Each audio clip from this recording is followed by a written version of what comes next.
Más del 50% de las personas que se encuentran en las cárceles guardan prisión preventiva, situación que genera hacinamiento en los centros de privación de libertad. La mayoría de personas que guardan prisión preventiva se encuentran por delitos que tienen medida sustitutiva o por faltas.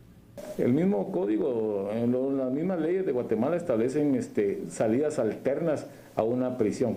La última ratio es el castigo, que sería la prisión. Sin embargo, en Guatemala creo que este principio ya fue olvidado. Al contrario, tenemos muchos privados de libertad por faltas en los centros, que realmente, si atendemos a la Constitución Política de la República, por falta no debería de haber prisión, sino que prácticamente deberían de otorgar la libertad inmediata. Sin embargo, hemos encontrado cantidad de privados por faltas en los centros, asimismo por delitos que podrían gozar de una medida sustitutiva, sin embargo, los encontramos en prisión preventiva. Prácticamente hemos perdido mucho el tema de la humanización de los jueces, sino que al contrario, todo es prisión acá en Guatemala, el castigo. Añadieron que algunos procesos penales tardan entre 5 a 8 años en resolverse. En algunos casos, los reos ya estuvieron los años equivalentes a su condena y aún no han sido declarados culpables. Hemos tenido casos, precisamente denuncias acá en la oficina, donde el privado de libertad prácticamente cumple, si fuera condenado a la pena mínima del delito que se le está sindicando, ya cumplió prácticamente el 100% de su pena, si así lo resolvería un tribunal si él fuera culpable. Recordemos que el principio de si no hay una sentencia, la persona debe de ser tratada como inocente. Sin embargo, aquí en Guatemala lo tratamos como culpables y el principio de inocencia prácticamente ya no se da en el proceso penal. Por último, hay aproximadamente 4.000 personas quienes ya cumplieron su condena dictada por el juez, pero aún no se han girado los incidentes para que puedan recobrar su libertad. Y la Comisión de Derechos Humanos se prepara para establecer una mesa técnica donde se pueda analizar la situación de la prisión preventiva en Guatemala para poder plantear reformas a la ley. Ante la problemática de la prisión preventiva en el país, donde más del 50% de las personas recluidas en un centro de privación de libertad se encuentran bajo esa medida, la Comisión de Derechos Humanos del Congreso aprobó una hoja de ruta que permitirá establecer el análisis para la presentación de reformas. En la penúltima sesión de la comisión se aprobó una hoja de ruta que propusimos desde la presidencia de la comisión, que establece un periodo de aproximadamente 1 mes y medio para la discusión de este tema. Es un tema que no puede ser discutido solamente por la Comisión de Derechos Humanos del Congreso, sino que tiene que incluir a diferentes instituciones del Estado, como lo es el organismo judicial, el Ministerio Público, Gobernación, el sistema penitenciario, la PDH, porque es un tema de Estado.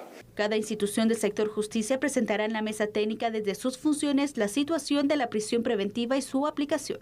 Ahorita estamos en la etapa en donde hemos requerido bastante información, tanto el sistema penitenciario como al Ministerio de Gobernación, como también al Ministerio Público, para tener la mayor cantidad de información posible, información veraz y actualizada de cuál es la realidad y la situación actual del sistema penitenciario del país, cuántas personas están privadas de libertad, cuántas están por prisión preventiva, cuántos están cumpliendo condena, cuántos son los tiempos que llevan los procesos judiciales, para nosotros poder tener un mejor análisis dentro de la comisión de cuáles son los cambios que se tienen que hacer a la legislación.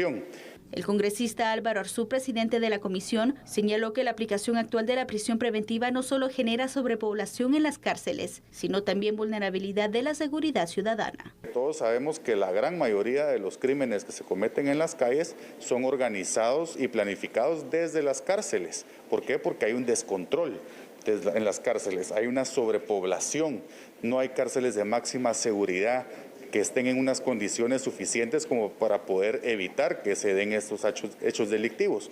Y de tal cuenta creemos que es un problema de seguridad ciudadana. Bueno, no, uno de los principales problemas del sistema penitenciario es el hacinamiento, que es algo que se viene dando ya desde hace mucho tiempo, años, décadas, Sandy, y que no para. Al momento de casi 27,000 privados de libertad, pues también casi 13,000 están en prisión preventiva, o sea que la mitad, podemos decirlo así, están en una situación en la cual se podría hacer alguna otra cosa para evitar el hacinamiento, pero por sobre todo para evitar injusticias. Totalmente, Julio. Mira, hay procedimientos que son menos graves, que lo primero es prisión preventiva, y vamos con prisión preventiva, y realmente no se toman en consideración las medidas alternativas para poder enfrentar un proceso. Sabemos que hay delitos y hay casos en los cuales pues no se puede dictar algo más que una prisión preventiva mientras se investiga y bueno, se desarrolla el proceso penal, que también a veces se convierte en algo muy largo, eterno, de años. Eterno. Exactamente, Julio. Sí. Pero en los casos menores, por ejemplo, se podría aplicar otro tipo de medidas para poder entonces evitar este aumento del ya hacinamiento que se tiene en las cárceles. ¿Tú qué piensas al respecto? Sí, Sandy, aquí en Guatemala el tema de la aplicación de medidas sustitutivas o alternativas a la prisión preventiva, aun y cuando la persona quede ligada a proceso penal, pues parece ser que no existe. Y aunque sí existe en la legislación penal y procesal penal, no existe en la práctica en tribunales. ¿Por qué? Porque aquí la costumbre se hace ahora cada vez más fuerte en el tema del derecho, que ante la duda lo que aplican los jueces, fíjate, Sandy, es esa presunción de culpabilidad y no de inocencia que mandata la Constitución, y entonces lo que dictan es auto de prisión preventiva. Claro, como no son ellos los que están ahí privados de libertad, y las audiencias se cancelan con una facilidad tremenda y total, y los plazos no se cumplen, porque un plazo de investigación de 3 meses que se debería ampliarse a un máximo de 6 meses, se pasa a veces a 6 años, se pasa a veces de la pena que deberían de cumplir por el supuesto delito que cometieron, no llegan a juicio oral y público y ya purgaron anticipadamente la condena. Y después, oh sorpresa, mire, de todas maneras es cierto, usted sí es inocente, así que por favor váyase a su casa. El daño que le hicieron a la persona, el daño que le hicieron a la familia, el daño que le hicieron a la sociedad guatemalteca, eso ¿quién lo puede reparar? Exactamente. Y mira, Julio, esto hablamos de casos que todavía se están tomando en consideración, ¿no? La prisión preventiva, que sin duda alguna también, no sé por qué no se logran crear otros mecanismos. Está el tema del brazalete en el país, algo sí, que, telemático. Ay, Dios mío, solo quedó nada más en una ley, pero no es práctico, no se logra poner en marcha este plan, que podría ayudar también a disminuir el número de personas en prisión preventiva que se encuentran en nuestro país, ¿no? En las distintas cárceles. Muchísimo, Sandy, y es que medidas alternativas o sustitutivas hay además otras. Fíjate que para algunos delitos que no son considerados graves o mayores, o gente que no ha tenido antecedentes con la justicia, obviamente que tampoco se le esté acusando o imputando de algún delito grave, hay medidas sustitutivas o alternativas como el arraigo, como el arresto domiciliar, como la obligación de ir a firmar un libro al juzgado cada 15 días o cada mes, y por supuesto la mejor de ellas, de todas, que sería el brazalete de control telemático, inclusive para el cumplimiento de pequeñas condenas por alguna estafa, por algún impago de pensión de alimentos, para que este sujeto pueda seguir trabajando y ahora sí le pague la pensión a sus hijos, y un montón de situaciones más. Pero aquí, lamentablemente, esa mentalidad inquisitiva de un sistema de justicia que cambió solo de nombre de lo acusatorio, quiero decir, de lo inquisitivo a lo acusatorio, pero que sigue siendo totalmente inquisitivo, totalmente engorroso, totalmente lento y lleno de papelería, pues tiene hoy por hoy las cárceles en ese colapso. Y obviamente esto es un problema de seguridad nacional, ya que dentro de las cárceles, primero el que cae ahí es inocente, tal vez cae por un choque, por alguna lesión, bueno, un sistema corrupto de talacha, un sistema corrupto de extorsión, y los que son verdaderos profesionales en el tema de delinquir, ahí tienen la universidad del crimen, ahí están tranquilos, ahí están seguros, hay alimentos, y si tienen dinero hay todo lo que ellos necesiten. Así que vamos a ir adentrándonos en los datos, Julio, para poder entonces ir siguiendo este análisis desde otros puntos de vista. Claro que sí, Sandy. Solo por mencionar uno de los problemas más visibles al día de hoy y por supuesto graves de este sistema penitenciario, tenemos que hablar de la sobrepoblación y el hacinamiento. Casi 13,000 personas, como ya lo dijimos, al día de hoy se encuentran en esa situación de prisión preventiva, de un total de poco más de 26,000 privados de libertad. En Guatemala la Constitución manda, Sandy, que lo último que debe perderse en un proceso penal sea la libertad. Sin embargo, aquí es lo contrario, dado el derecho de presunción de inocencia y del debido proceso. Sin embargo, la práctica, la cual se transforma en una costumbre perversa, por cierto, que es una fuente de derecho, indica que ante la duda de los juzgadores se suele ordenar auto de prisión preventiva. Y aquí habría que ver inclusive para los juzgadores, todos aquellos que son jueces de instancia, que están integrando tribunales, que están integrando salas de apelaciones y por supuesto los jueces de ejecución penal.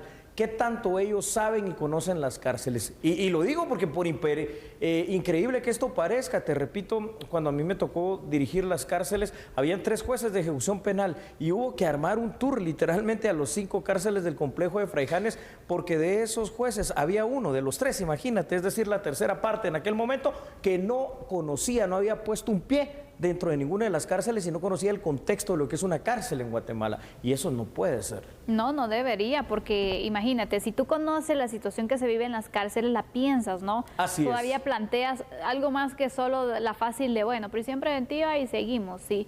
Realmente se tiene que conocer muy bien la situación que viven las personas que enfrentan un proceso penal, que prácticamente se condena con una prisión preventiva sin siquiera conocerse entonces si es culpable o es inocente. La condena es anticipada. Así Exactamente, porque también tenemos situaciones en las cuales una persona, cuando se conoce el resultado, el fallo final, si es culpable o es inocente, ya ha sobrepasado la pena que el delito por el cual es acusado pues representaba, ¿no? Imagínate, eran 3 años de privación de libertad, por ejemplo, más los beneficios carcelarios que se pueden dar, la mitad de la pena, y llevas 4 años esperando un resultado. Ya se te pasó, ya cumpliste hasta de más. Exactamente, y aparte de eso, todo lo que paralizas tu vida, también la reinserción, que tampoco es que se reciba pues algún seguimiento y un apoyo para que esta persona pueda reincorporarse a la sociedad, se convierte en un verdadero reto para una persona que enfrenta un proceso penal. Y hablamos de todos los delitos, desde los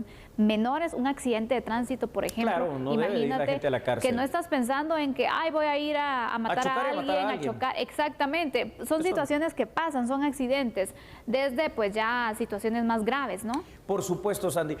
Al final de cuentas es un sistema de justicia, que de justicia tiene poco porque es un sistema absolutamente injusto para aquellas personas que están dentro del mal llamado sistema penitenciario, y absolutamente impune además para aquellos que nunca llegan a prisión y que sí son culpables. Vamos a ir con otros datos precisamente para que usted pueda ver. Aquí los tiene, mire qué bonitos, y ahí usted en casa, muchísimas gracias, los va a leer conmigo. Bien sabido es que desde las cárceles se delinque de muchas maneras, entre otras a través de la extorsión. Por ende, la prisión preventiva se torna un tema de seguridad nacional, Sandy. Controlar las cárceles, el hacinamiento y evitar que hechos delictivos se gesten o se cometen desde el interior de ellas es parte de esa responsabilidad estatal.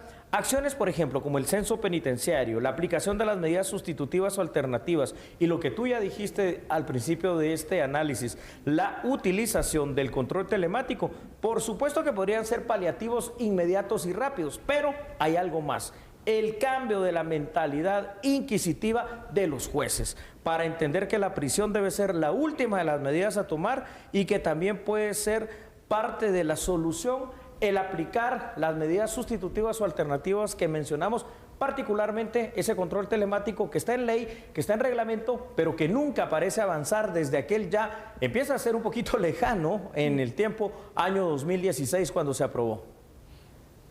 Difícil situación, Julio. Ojalá que esta mesa técnica que se va a establecer por la Comisión de Derechos Humanos del Congreso de la República pueda trasladar ya algún proyecto que se pueda aprobar pronto y que sobre todo sea viable, sea ejecutado y no quede nada más como un buen intento de un grupo para poder entonces cambiar la situación, que no pase como lo de los brazaletes, ¿no? Así es. Que era el proyecto muy bueno, pero en la práctica no se ha logrado poner en marcha. Ojalá de verdad que se logre algún cambio, ¿no? Para ir fortaleciendo el sistema carcelario, todo el sistema de justicia, que sin duda alguna este es uno de los puntos que pues sigue siendo una debilidad, ¿no? Y con el paso de los años no parece tener una luz al final del túnel, y mientras tanto hay muchas personas que están entonces enfrentando situaciones como esta, Julio, de no saber entonces qué va a pasar. Su futuro incierto en la cárcel. Exacto, no avanza el proceso y mientras tanto siguen encerrados, siguen pasando también las secuelas que estar en un proceso así en una cárcel pues te lleva, ¿no? No, terrible. Qué bueno por la Comisión de Derechos Humanos del Congreso, y no sé, tal vez qué malo, y hay que jalar las orejas a los miembros de la instancia coordinadora de modernización del sector justicia, que deberían de ser los primeros preocupados por esto, particularmente aquellos que tienen a cargo lo que es el sistema penitenciario, y aquí estamos hablando del Ministerio de Gobernación, ¿no?, que es el que tiene el sistema de cárceles en nuestro país, y también definitivamente el organismo judicial, que es desde donde se giran estas instrucciones. A ver qué pasa, y a ver si la PDH también, con esa defensoría que tiene del recluso, pues hace algo, se pronuncia en alguna ocasión, y aplicamos de una vez por todas medidas sustitutivas, medidas alternativas y brazaletes de control telemático. Vamos cerrando entonces nuestro primer tema de análisis. Regresando hablaremos acerca del COVID-19 y sobre restricciones que se han ido estableciendo a nivel municipal. Claro que sí, se puede, no se puede, pues ya lo vamos a ver. No cambie mientras tanto porque nosotros somos a la medida.